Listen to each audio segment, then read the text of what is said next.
အားလုံးမင်္ဂလာပါဒီဗီဒီယိုလေးထဲမှာအာကာသနဲ့ပတ်သက်ပြီးတော့စိတ်ဝင်စားတဲ့ကလေးတွေသို့မဟုတ်ကျွန်တော် science နဲ့ပတ်သက်ပြီးတော့သင်ကြားရေးလုပ်နေရတဲ့ဆက်ဆံမတွေအတွက်အကျိုးရှိစေမဲ့ free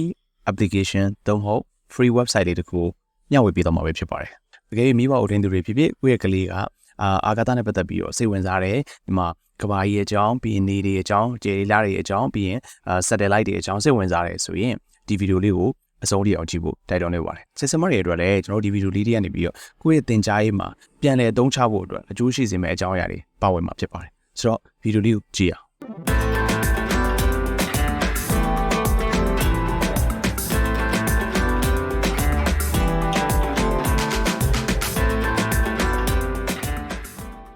ကျွန်တော်ပထမဆုံးအနေနဲ့ကျွန်တော်ဖုန်းမှာဆိုရင်ကျွန်တော်ဒီ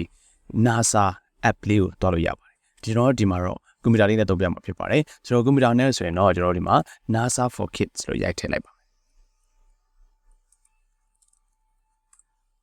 NASA for Kids လို့ရိုက်ထည့်လိုက်ပြီဆိုရင်ကျွန်တော်ဒီသူ့ရဲ့ home page လေးကိုတွေ့ရမှာဖြစ်ပါတယ်အဲ့ဒီကိုကျွန်တော်တို့ click ချက်ဝင်လိုက်ပါဒါဆိုရင်တော့ကျွန်တော်တို့မြင်ရမှာဒီလိုမျိုးပုံစံလေးဖြစ်ပါတယ်ဆိုတော့ဒီမှာNASA Science ပေါ့နော် space place ဆိုပြီးရရှိတယ် Explore Earth and Space ဆိုတော့ဒီမှာဆိုရင်အပေါ်မှာသူပေးထားတဲ့ကောင်းစဉ်တွေကEarth ရှိတယ် Sun Solar System နဲ့ပတ်သက်တာရှိမယ် Universe ရှိမယ်ပြီးရင် Science and Test ဆိုပြီးရရှိမယ်ပေါ့နော်ဒီအများကြီးရှိတဲ့နေပြီးတော့ပထမဆုံးကျွန်တော် Earth ကိုရအောင်ကြည့်လိုက် Okay ဆိုတော့ဒါ Earth နဲ့ပတ်သက်တဲ့page လေးကိုရောက်တော့ပါပြီဒီမှာ all about Earth ပေါ့နော်အဲဒီမှာဆိုရင်ကျွန်တော်တို့ဒီမှာအောက်ကိုနည်းနည်းဆွဲကြည့်လိုက်ရင် answer your question ဆိုပြီးတော့ question လေးတွေဒီမှာ brainstorming question လေးတွေပါတယ် What is the atmosphere how much water is on Earth Why is the sky blue? How far away is the moon? ဆိုပြီးတော့ဘောနော်ဒီမှာ question လေးပြီးရင်ဒီဘက်မှာနောက်ထပ်ပါတာက games တွေပါမယ် crafts တွေပါမယ် activity worksheet တွေပါမယ်ပြီးရင် media ဘောနော် video file လေးတွေနဲ့ရှင်းပြထားတာတွေပါမှာဖြစ်ပါတယ်ဒီမှာဆိုရင်ကျွန်တော်ဝင်လိုက်တဲ့ art ဆိုတဲ့ခေါင်းစဉ်အောက်ထဲမှာဒီမှာနောက်ထပ်ပါတွေထပ်ရှိသေးတယ်ဆိုတော့ atmosphere နဲ့ပတ်သက်တာရှိမဲ့ weather ocean moon surface earth and sun satellites everything ဆိုတော့ဒီမှာအောက်မှာသူ့ရဲ့ခေါင်းစဉ်တွေအများကြီးထပ်ပြီးကြာလာပါတယ် okay ဆိုတော့ကျွန်တော်ပြပြရလို့ပဲသူတွေမှာခေါင်းစဉ်တစ်ခုချင်းစီမှာဒီခေါင်းတွေပါမယ်ပေါ့နော်ကျွန်တော် games ပါမယ် crafts ပါမယ် activities video glossary ဆိုပြီးတော့ပါမယ်ပေါ့နော်ဆိုတော့ဒီတဲမှာကိုကလေးကဘီဟာကိုအရင်ဆုံးစပြီးတော့သင်ယူခြင်းနဲ့သူစိတ်ဝင်စားတာကိုရင်စပြီးတော့သင်ယူလို့ရပါတယ်ဒီမှာဆိုရင်what is Antarctica Antarctica ဆိုတာဘာလဲဆိုတော့စပြီးတော့သင်ယူခြင်းလားအမြင်ဒီမှာသင်ယူလို့ရတဲ့ဟာပါဒီမှာသူ့ရဲ့ဒီမှာအောက်မှာလည်းပုံစံလေးတွေပါတယ်ပေါ့နော်ဒီမှာဆိုရင် game ဆိုရင် game ပုံစံလေးတွေပါတယ် What is tsunami ဆိုတဲ့ခေါင်းစဉ်လေးကိုကျွန်တော်ချက်ဝင်ကြည့်လိုက်ပါ Okay ဒါဆိုရင်တော့ကျွန်တော်တို့ဒီလိုမျိုးလေးတွေ့ရမှာဖြစ်ပါတယ်ဒါဆိုရင် What is a tsunami ပေါ့နော် tsunami ဆိုပြီးတော့ကျွန်တော်တို့ဒီလိုမျိုး tsunami အကြောင်းကိုဒီမှာရှင်းပြထားတာရှိတယ် is a Japanese word that means hover wave ပေါ့နော်ဒီမှာသူရရှင်းပြထားတယ်ပြီးရင်ဒီမှာ animation ပုံလေးနဲ့အဲ့လိုမျိုးလေး tsunami အကြောင်းလေးတွေကို animate လုပ်ထားတာမျိုးလေးပါတယ်ပြီးရင်ဒီမှာ YouTube video တွေပါတခါတည်းပါတယ်ပေါ့နော် YouTube video ကိုကြည့်လိုက်တဲ့ဆိုရင်tsunami အကြောင်းကိုရှင်းပြထားတဲ့ YouTube video ပါမယ်အောက်ကိုဆက်သွားလိုက်ပြီဆိုရင်ကျွန်တော်ဒီကနေပြီးတော့ဒီ NASA နေပြီးတော့ပေါ့နော်ရိုက်ထားတဲ့ပုံလေးတွေတကယ် real photo လေးတွေတွေ့ရမယ်ပြီးရင်ဒီမှာသူရဲ့ tsunami နဲ့ပတ်သက်တဲ့အောက်မှာanimation လေးတွေ့ရမယ်ပေါ့နော်အဲ့လိုမျိုးလေးတွေ့ရမှာဖြစ်ပါတယ် Okay ဒါဆိုရင်တော့ဒါ tsunami အကြောင်းကိုရှင်းပြထားတဲ့ဗီဒီယိုလေးပဲဖြစ်ပါတယ်အဲဆိုရင်ဆက်စမတွေဆိုရင်လည်းကျွန်တော်တို့ဒီ teaching resource အနေနဲ့ဒါတွေလွယ်လွယ်ကူသုံးလို့ရပါတယ်ကလေးတွေဆိုရင်လည်းဒီသင်ယူတဲ့သင်ခန်းစာကိုလွယ်လွယ်ကူနားလည်စေမှာပဲဖြစ်ပါတယ်ဆိုတော့ဒါကကျွန်တော်တို့ဒီ tsunami နဲ့ပတ်သက်တဲ့ခေါင်းစဉ်လေးတစ်ခုကိုကျွန်တော်ဝင်ပြီးပြခဲ့တာပါ Okay နောက်တစ်ခုဆက်ပြီးတော့ကြည့်ပါမယ်ပြီးရင်ကျွန်တော်ဒီမှာcraft ဆိုရင်ဘာလို့လက်မှုအနေနဲ့ကျွန်တော်တို့ဒါတွေကိုဘယ်လိုသုံးမလဲဒီမှာ make colorful crayon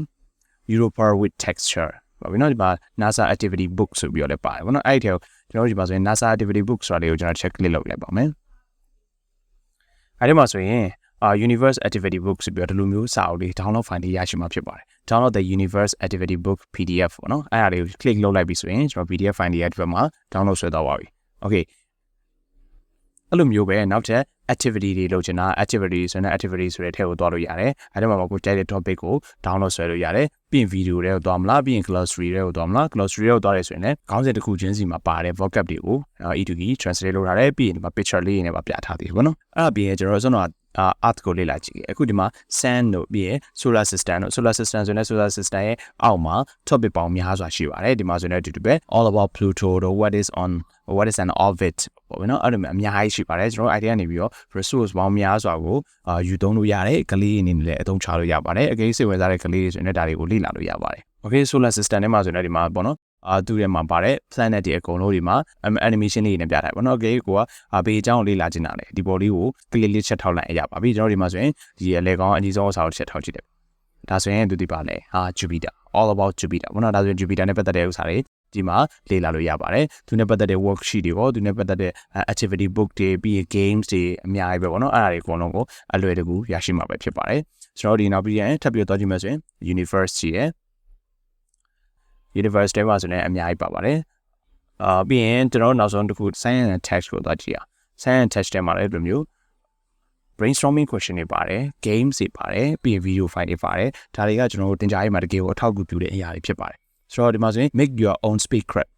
ဘယ်လိုလုပ်မလဲဒါဆိုတော့ arts and craft ထဲမှာပါသွားပြီပေါ့နော်spacecraft ကိုဘယ်လိုမျိုးလုပ်မလဲဆိုတော့ video file လေးတွေပြီးရင် step by step လေးနဲ့ရှင်းပြထားတာလေးရှိပါတယ်ကျွန်တော်ချက်နေကြည့်လိုက်ပါမယ်ဒါဆိုရင် build your own spacecraft လုပ်ဖို့အတွက်ဘာလို့လုပ်ရမလဲဒီမှာဆိုတော့ things you need တွေပါတယ်ပေါ့နော် arts and craft မှာလည်းဘယ်လိုမျိုးသုံးချလို့ရလဲဆိုတော့ကိုဒီမှာ detail လေးလာလို့ရပါတယ်ပြီးရင်နောက်တစ်ခုရှိသေးတာကကျွန်တော်ဒီမှာ send ဆိုတဲ့ topic အောက်ကိုသွားလိုက်မယ်ပြီးရင်ကျွန်တော်ဒီမှာ activity ကိုချက်နှိပ်လိုက် activity ကိုနှိပ်လိုက်ပြီဆိုရင်ဒီလိုမျိုးပေါ့ write your own zany adventure stories ကလေးအနေနဲ့ကိုတိုင်း story လေးဖန်တီးလို့ရမယ့်အရာလေးပါပါတယ်ဆိုတော့အဲ့ဒါကိုကျွန်တော်နှိပ်လိုက်တယ်ဒီမှာဆိုရင် write your own zany adventure story space place Luffy legends ဟုတ်ပြီနော်ဆိုတော့ဘာပါမလဲဒီမှာဆိုရင်ဒီမှာ I want to write ကိုကလေးကဘာအကြောင်းရေးချင်တာလဲ a story about surfing in space အာဂါသမှာဒီ internet သုံးလို့ရတဲ့အကြောင်းတွေလားခေါင်းစဉ်ပွဲတွေကိုကြိုက်တဲ့ခေါင်းစဉ်ကိုရွေးပြီးတော့ story တစ်ပုဒ်ဖန်တီးလို့ရပါတယ်ဥပမာကျွန်တော်အပေါ်ဆုံးမှာဖြစ်တဲ့ a story about surfing in space ဆိုတာလေးကိုရှင်းနေကြည့်လိုက်ပါ okay ဒီမှာသူကစပြောတယ် color ပေါ့နော် okay color ဘာရောင်ထည့်မလဲ color အနေနဲ့ကျွန်တော်ကဘာရောင်ထည့်မလဲဆိုတော့ space ထဲမှာတော့မှာဖြစ်တဲ့ကြောင့်မလို့yellow ထည့်ကြည့်လိုက် okay yellow ထည့်လိုက်မယ်ပြီးရင်နောက်တစ်ခုကကျတော့ noun အနေနဲ့ဘာထည့်မလဲ noun အနေနဲ့ဆို VJCD object ထည့်လိုက်မယ် story ကဘယ်လိုမျိုးဖြစ်လာမလဲဆိုတော့မသိသေးဘူးဆိုတော့ကျွန်တော်ဒီမှာသူက noun လို့ပြောတယ် noun အနေနဲ့ကြောင့်ဒီမှာကျွန်တော် object ကိုထည့် send ထည့်ကြည့်လိုက်မယ် plural noun ဆိုရင်အာကာသမှာဆို stars ရှိတယ် stars plural noun တော့ရှိတယ်ကျတော့ okay spacecraft ဆိုပြီးထည့်ကြည့်မယ် famous place ပါရှိတယ် famous place ပေါ့နော်အာကာသမှာဆို international space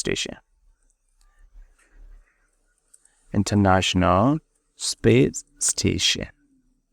okay international space station ဆိုပြီးထည့်လိုက်ပဲပြီးရင် adjective အနေနဲ့အာကာသနဲ့ပတ်သက်တာဆိုတော့ adjective အနေနဲ့huge ထည့်မယ်နောက်ထပ်ဘာထည့်လာနိုင်သေးလဲ huge ပြီးရင် bright ထည့်မယ်နောက်ထပ်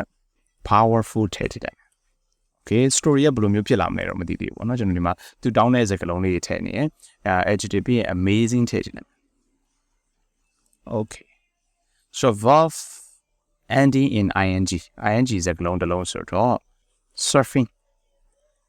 internet သုံးမှာဆိုတော့ surfing အမှ downloading ထည့်တယ် downloading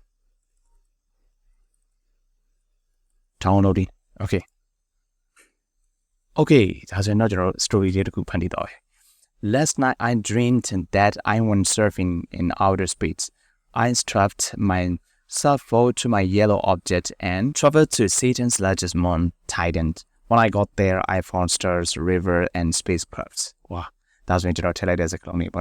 so it looked a little bit like International Space Station, but best of all, I found huge lakes full of a huge liquid. I felt the bright wind pick up, and all of a sudden, I saw waves. I couldn't wait to jump in. I paddled through the lake and caught a powerful wave. Wow. Okay. စကားလုံးလေးရလာပြီးတော့ကြိုက်တဲ့ခါမှာတော့တော်တော်လေးမိုက်တယ်ပေါ့နော်။ကိုက်ညီတဲ့စကားလုံးလေးဆိုတော့မိုက်တယ်။တချို့ဒီမှာဆိုတော့ huge liquid တော့ပါလို့ဆိုတော့နည်းနည်းလေး funny ဖြစ်။ As I surfed toward the amazing shore, I saw sudden rains in the sky above me. Okay. So ဒါဆိုရင်သူကပုံလေးတွေရောကျွန်တော်ထည့်လိုက်တဲ့စကားလုံးလေးတွေနဲ့ဒီမှာပုံလေးတွေနဲ့ story တစ်ပုဒ်ကိုဖန်တီးပေးသွားတာဖြစ်ပါတယ် funny story ဖြစ်မဲ့တခါတည်းမှာတကယ် interesting story ဖြစ်မဲ့ amazing story လည်းဖြစ်ကောင်းဖြစ်သွားနိုင်တယ်ဆိုတော့သူတောင်းတဲ့စကားလုံးလေးတွေကိုဖြည့်ပြီးတော့ story တစ်ပုဒ်အလွယ်တကူဖန်တီးလို့ရပါတယ်ဒါကတော့ကလေးအနေနဲ့ကိုယ်ပိုင် own idea လေးနဲ့ဖန်တီးလို့ရတဲ့နေရာလေးပဲဖြစ်ပါတယ် okay ပါကျွန်တော်ဒီမှာ universe မှာဆိုတဲ့တူပဲ universe ဆိုတဲ့ခေါင်းစဉ်အောက်ကိုသွားလိုက်အဲ့ဒီမှာဆိုရင် activity ဆိုတာလေးကိုတစ်ချက်နှိပ်လိုက်ဒီမှာဆိုရင် write your own zany adventure story ဆိုပြီးတော့ story လေးဖန်တီးလို့ရပါတယ်ဒီ website တို့ multi application တွေဟာဒီအာကာသနဲ့ပတ်သက်ပြီးတော့စိတ်ဝင်စားတဲ့ကလေးတွေသို့မဟုတ်တင်ကြားရေးမှာသုံးကျင်တဲ့ဆယ်ဆယ်မတွေအတွက် တကယ်ကိုအကျိုးရှိမယ်ဆိုတာယုံကြည်ပါတယ် okay ဒီဗီဒီယိုလေးအားကိုအကျိုးရှိရဆိုရင်အခြားသူတွေသိအောင် share ပေးလို့ရပါတယ်နောက်ထပ်လည်းလူမျိုးပညာရေးနဲ့ပတ်သက်ပြီးတော့အကျိုးရှိအသုံးဝင်စေမယ့် application တွေ resources တွေ website တွေကိုမျှဝေပေးတော့မှာဖြစ်လို့ကျွန်တော် channel လေးကို like and subscribe လုပ်ခဲ့ပေးလို့ရပါတယ်အားလုံးကျေးဇူးတင်ပါတယ် see you next time